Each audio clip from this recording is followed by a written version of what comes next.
Boost your English. Crack the code with context clues.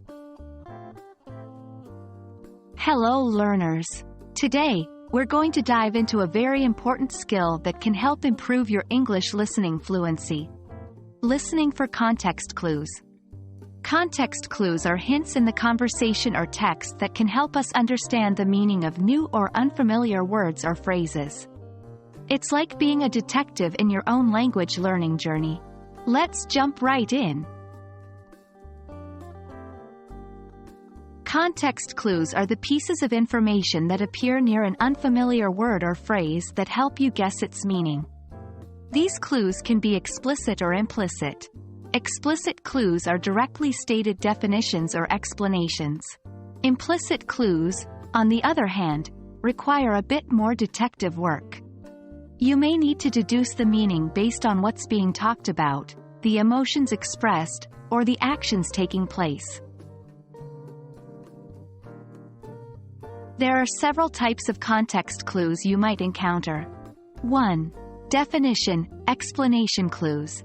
These clues directly define or explain the unfamiliar word. For example, arachnophobia, the fear of spiders, is a common phobia. 2.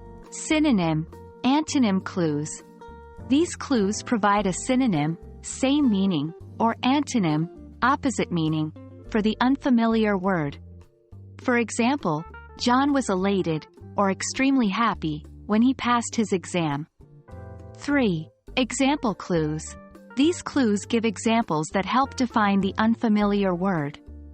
For example, felidae, such as lions, tigers, and cheetahs, are fascinating creatures. 4. Inference clues.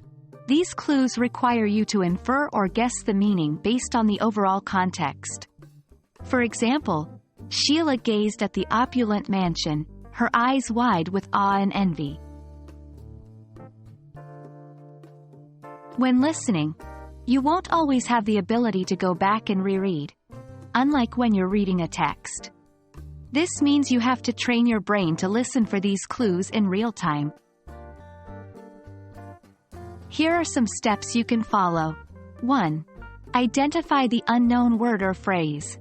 Keep your ears open for any words or phrases that you don't understand. 2. Look for context clues around the unknown word. Listen to the words and sentences before and after the unknown word. 3. Guess the meaning of the word. Based on the context clues you've gathered, try to guess the meaning of the word. 4. Confirm your guess. You can confirm your guess by listening to more of the conversation or checking a dictionary later.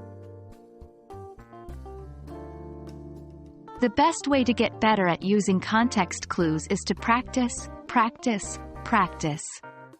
Try listening to English conversations, podcasts, or watching movies without subtitles. This will help you get used to understanding the meaning of words from their context. That's it for today, folks. Remember, context clues are your best friends when it comes to understanding new or unfamiliar words in English. They'll help you develop your listening fluency and build your vocabulary. So, be attentive, keep practicing, and you'll be decoding English conversations like a pro in no time. Keep learning and stay curious. See you in the next lesson.